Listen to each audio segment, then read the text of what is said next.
महाराष्ट्रातील सर्व शेतकरी बांधवांसाठी यंदाची नागपंचमी आनंदाची ठरणार आहे, कारण मंत्रालयातून मुख्यमंत्री देवेंद्र फडणवीस साहेबांनी 9व्या आणि 10व्या हप्त्याला मंजुरी दिली आहे। त्यामुळे नमो शेतकरी योजनेचे दोन्ही हप्ते शेतकरी बांधवांच्या खात्यामध्ये नागपंचमीच्या दिवशी जमा होणार असून शेतकऱ्यांना थेट 4,000 रुपयाचा लाभ मिळणार आहे। कृषी विभागाने राज्यभरातील सर्व जिल्ह्यांची पाहणी करून थेट तालुका स्तरावरती विभागणी केली आहे। मंत्रालयातील अधिकृत अहवाल समोर आला असून हे स्पष्ट झाले की नेमकं कोणत्या तालुक्यांमध्ये नागपंचमीच्या दिवशी पैसे जमा होणार आहेत, कोणत्या शेतकऱ्यांना दोन्ही हप्त्याचा लाभ मिळणार आहे याची संपूर्ण यादी आपण आजच्या व्हिडिओमध्ये पाहूयात। कारण कृषी मंत्रालयाने जाहीर केलेली तालुक्याची संपूर्ण यादी समोर आली आहे। शेतकरी बांधवांनो, आताच मंत्रालयातून समोर आलेल्या अहवालामध्ये सांगितलंय की कृषी विभागाने तालुका स्तरावरती विभागणी सुरू केली असून राज्याच्या अर्थ विभागाकडून कृषी विभागाकडे निधी पाठवण्यात आला आहे। नागपंचमीच्या दिवशी शेतकऱ्यांना 4,000 रुपयाचा लाभ मिळणार आहे। शेतकरी बांधवांनो, ज्या क्षणाची तुम्ही वाट पाहत होता तो क्षण आलाय। तालुक्याची यादी समोर आली आहे आणि हवामान खात्याचा डेटा तसेच पिकांचं नुकसान आणि मागील काही महिन्यामधील पावसाचं असंतुलन या सर्व गोष्टीचा विचार करून कृषी विभागाने काही ठराविक तालुक्यांची निवड केली आहे आणि पहिल्या हप्त्यासाठी या जिल्ह्यांमध्ये वितरण केलं जाईल। तालुक्यांमध्ये ग्रामीण भागातील महत्त्वाच्या SBI बँका तसेच महाराष्ट्र बँका अशा बँकांच्या सर्व्हरमध्ये नागपंचमीच्या मुहूर्तावरती पैसे सोडण्यासाठी निधी पाठवण्यात आलाय। शेतकरी बांधवांनो, जर तुमच्या तालुक्याचं नाव यामध्ये असेल तर तुमच्या खात्यामध्ये पैसे किती वाजता जमा होणार आहेत हे देखील जाणून घ्या, कारण सरकारने गेल्या काही दिवसांमध्ये शेतकऱ्यांच्या कागदपत्रांची आणि डेटांची पुन्हा एकदा तपासणी केली आहे। काही जणांचे फॉर्म्स आणि कागदपत्रे परत तपासली गेली, ज्यामध्ये काही त्रुटी होत्या त्या देखील दुरुस्त करण्यात आल्यात। मंत्रालयातील मिळालेल्या सूत्राच्या माहितीनुसार मुख्यमंत्री व उपमुख्यमंत्री यांची एक महत्त्वाची बैठक पार पडली आणि यामध्ये नागपंचमीच्या मुहूर्तावरती हा निधी वितरण करण्याचा निर्णय घेण्यात आला। शेतकरी बांधवांनो, मंत्रालयातून मिळालेल्या ताज्या आकडेवारीनुसार राज्यभरातील तब्बल शेकडो तालुक्यांची निवड या विशेष पॅकेजसाठी करण्यात आली आहे। कृषी मंत्रालयाने तालुका स्तरावर विभागणी पूर्ण केली असून ज्या तालुक्यांचा डेटा हा 100% क्लिअर आहे अशा तालुक्यांमध्ये बँकांची पडताळणी पूर्ण करण्यात आली असून पात्र शेतकऱ्यांना नागपंचमीच्या दिवशी थेट DBTद्वारे पैशाचा लाभ मिळेल। शेतकरी बांधवांनो, हे नवीन पात्रता यादी देखील जाहीर झाली आहे आणि 9व्या आणि 10व्या हप्त्याचा लाभ वितरित करण्यासाठी बँकेचे सर्व्हर ॲक्टिव्ह करण्यात आले आहेत। त्यामुळे आता नवीन पात्रता यादीमध्ये 3 निकषांनुसार लाभ वितरित केला जाईल आणि तुम्हालाही जर नागपंचमीच्या दिवशी 2,000 रुपयाचा लाभ मिळणार आहे का नाही हे पाहायचं असेल तर तुम्ही या 3 निकषांमध्ये बसता का हे देखील पहा, कारण कृषी मंत्रालयाने आणि हवामान विभागाने अहवाल तयार केला असून त्यानुसार महाराष्ट्रातील एकूण 358 तालुक्यांमधून फक्त 120 तालुक्यांची निवड करण्यात आली आहे। नागपंचमीच्या दिवशी नमो शेतकरी महासन्मान निधीचं वाटप केलं जाईल आणि मंत्रालयाने तालुका स्तरावरती 120 तालुक्यांची निवड केली आहे। त्यामुळे शेतकरी बांधवांच्या खात्यामध्ये पैसे सोडण्यासाठी टाइम स्लॉट देखील तयार करण्यात आले आहेत। शेतकरी मित्रांनो, पैसे खात्यामध्ये सोडत असताना RBIच्या नवीन नियमावलीनुसार सरकारी आणि खाजगी बँकांमध्ये पैसे वितरणासाठी 3 विशेष बँकिंग स्लॉट तयार करण्यात आले आहेत। सकाळी 10 ते 1 या स्लॉटमध्ये राष्ट्रीयकृत बँकांच्या माध्यमातून डेटा क्लिअर केला जाणार आहे आणि त्याच पद्धतीने नागपंचमीच्या दिवशी दुपारी 1 ते 5 या दुपारच्या सत्रामध्ये ग्रामीण बँका आणि काही प्रमुख खाजगी बँकांचे व्यवहार पूर्ण केले जातील। शेतकऱ्यांच्या खात्यावर वितरण होणार आहे।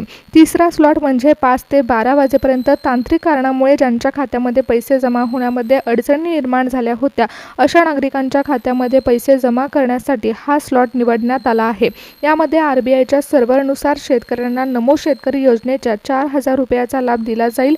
शेतकरी बांधवांनो, नमो शेतकरी महासन्मान निधी योजनेचा 9वा आणि 10वा हप्ता म्हणजे तब्बल 4,000 रुपयाची हक्काची रक्कम थेट तुमच्या बँक खात्यामध्ये जमा होणार आहे आणि विशेष म्हणजे या हप्त्याचं वितरण अत्यंत महत्त्वपूर्ण अशा सणावाराच्या काळात होत असून नागपंचमीच्या पवित्र मुहूर्तावरती ही आर्थिक मदत शेतकऱ्याच्या खात्यामध्ये जमा होईल।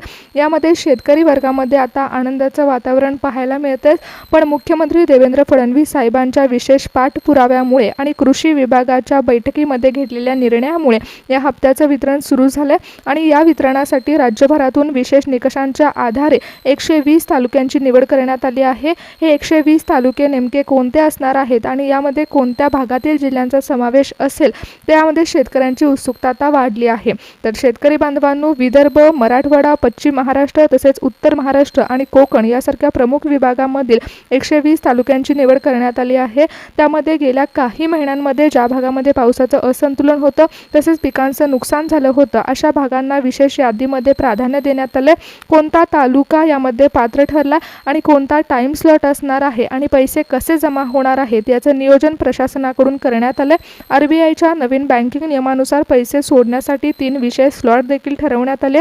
नागपंचमीच्या दिवशी वितरणाचा पहिला टप्पा हा सकाळी 10 वाजल्यापासून दुपारी 1 वाजेपर्यंत असणार आहे. या सकाळच्या सत्रामध्ये निवडलेल्या 120 तालुक्यांपैकी प्राथमिक टप्प्यातील जवळपास 35 ते 40 तालुके राष्ट्रीयकृत बँकांचे व्यवहार पूर्ण करतील. ज्या शेतकरी बांधवांचा डेटा आणि EKYC पूर्णपणे अचूक आहे अशा पहिल्या स्लॉटमधील तालुक्यांमधील लाभार्थ्यांच्या खात्यावर 4,000 रुपयाचा हप्ता जमा होणार आहे. त्यानंतर दुपारी 1 वाजल्यापासून संध्याकाळी 5 वाजेपर्यंत दुसरा स्लॉट हा ग्रामीण आणि जिल्हा मध्यवर्ती सहकारी बँकांसाठी महत्त्वाचा ठरेल. या दुपारच्या सत्रामध्ये उर्वरित तालुक्यांपैकी 40 ते 45 तालुक्यांमधील शेतकऱ्यांचा डेटा हा बँकिंग सर्व्हरवर अपडेट केला जाणार आहे. ज्या ग्राहकांचे खाते ग्रामीण भागामध्ये किंवा सहकारी बँकांमध्ये आहे त्या तालुक्यांमधील पात्र शेतकऱ्यांच्या खात्यावर या वेळेमध्ये 4,000 रुपयाची रक्कम वर्ग करण्याचं काम केलं जाणार आहे. तिसरा आणि अंतिम स्लॉट हा संध्याकाळी 5 वाजल्यापासून रात्री 12 वाजेपर्यंतचा असणार आहे. दिवसभरामध्ये तांत्रिक अडचणीमुळे किंवा सर्व्हर स्लो झाल्यामुळे ज्या जिल्ह्यांमध्ये उशिरा हप्ता जमा होत आहे अशा उर्वरित विभागामध्ये 35 ते 40 तालुक्यांमधील शेतकऱ्यांच्या खात्यावर पैसे जमा करण्याचं काम केलं जाईल. संध्याकाळनंतर आरबीआयच्या विशेष टाइम स्लॉटद्वारे वितरण प्रक्रिया ही जलद केली जाईल आणि या वितरणासाठी राज्यातील 358 तालुक्यांपैकी 120 तालुक्यांची निवड करण्यात आली आहे. या संपूर्ण निधी वाटपामध्ये आरबीआयच्या नवीन नियमानुसार 3 विशेष असे टाइम स्लॉट तयार करण्यात आले आहेत. त्यामध्ये कोणत्या वेळेमध्ये कोणत्या तालुक्यातील शेतकऱ्यांना लाभ मिळणार आहे हे आपण जाणून घेऊयात. या वितरणाचा पहिला आणि महत्त्वाचा टप्पा हा सकाळी 10 वाजल्यापासून दुपारी 1 वाजेपर्यंत असणार आहे. या सकाळच्या पहिल्या 3 सत्रामध्ये महाराष्ट्रातील निवडक 120 तालुक्यांपैकी सुमारे 35 तालुक्यांमध्ये थेट पैसे जमा होण्यास सुरुवात होईल. यामध्ये पश्चिम महाराष्ट्रातील सांगली आणि सोलापूर जिल्ह्यांना प्राधान्य देण्यात आले. सांगली जिल्ह्याचा विचार केला तर मिरज तालुका आणि आटपाडी तालुका येथील शेतकऱ्यांची जी EKYC पूर्ण झाली असेल आणि ज्यांच्याकडे वैध फार्मर ID कार्ड उपलब्ध आहे अशा पात्र शेतकऱ्यांच्या बँक खात्यामध्ये 4,000 रुपयाची रक्कम ही पहिल्या स्लॉटमध्ये जमा केली जाणार आहे. तसेच सोलापूर जिल्ह्यातील काही ठराविक तालुक्यांमध्ये राष्ट्रीयकृत बँकांच्या माध्यमातून क्लीन डेटा असलेल्या शेतकऱ्यांच्या खात्यावर वितरण होणार आहे. त्यानंतर दुपारी 1 वाजल्यापासून संध्याकाळी 5 वाजेपर्यंत दुसरा टाइम स्लॉट हा ग्रामीण आणि जिल्हा मध्यवर्ती सहकारी बँकांसाठी महत्त्वाचा ठरेल. या दुपारच्या सत्रामध्ये उर्वरित तालुक्यांमध्ये म्हणजे 40 तालुक्यांमध्ये पैशाचं वितरण होणार आहे. नमो शेतकरी योजनेचा 9वा आणि 10वा हप्ता हा प्रामुख्याने मराठवाडा आणि उत्तर महाराष्ट्राच्या दुष्काळग्रस्त किंवा पावसाचं असंतुलन असणाऱ्या जिल्ह्यांमधील तालुक्यांमध्ये वितरित होईल. ज्या शेतकऱ्यांची बँक खाती ही ग्रामीण व जिल्हा मध्यवर्ती सहकारी बँकांमध्ये आहेत आणि ज्यांचे DBT सक्रिय आहे अशा तालुक्यांमधील पात्र लाभार्थ्यांच्या खात्यावर दुपारच्या सत्रामध्ये 4,000 रुपयाची रक्कम ही वर्ग केली जाणार आहे. आणि तिसरा आणि अंतिम स्लॉट हा संध्याकाळी 5 वाजता सुरू होणार असून रात्री 12 वाजेपर्यंत चालू राहील. नागपंचमीच्या दिवशी दिवसभरामध्ये तांत्रिक अडचणीमुळे किंवा सर्व्हर डाऊन झाल्यामुळे ज्या 40 जिल्ह्यांमध्ये शेतकऱ्यांचे पैसे बाकी राहिले होते त्यांना अंतिम टप्प्यामध्ये दिलासा मिळेल. यामध्ये प्रामुख्याने विदर्भ आणि कोकण विभागातील काही निवडक तालुक्यांचा समावेश आहे. आरबीआयच्या विशेष ऑटोमेशन सर्व्हरद्वारे रात्री उशिरापर्यंत शेवटच्या तालुक्यांमधील शेतकऱ्यांच्या खात्यावर नमो शेतकरी योजनेचा 9वा आणि 10वा हप्ता जमा करण्याची प्रक्रिया सुरू राहणार आहे. 4,000 रुपयाचा लाभ या तालुक्यांमधील शेतकऱ्यांच्या खात्यावर वर्ग केला जाणार आहे.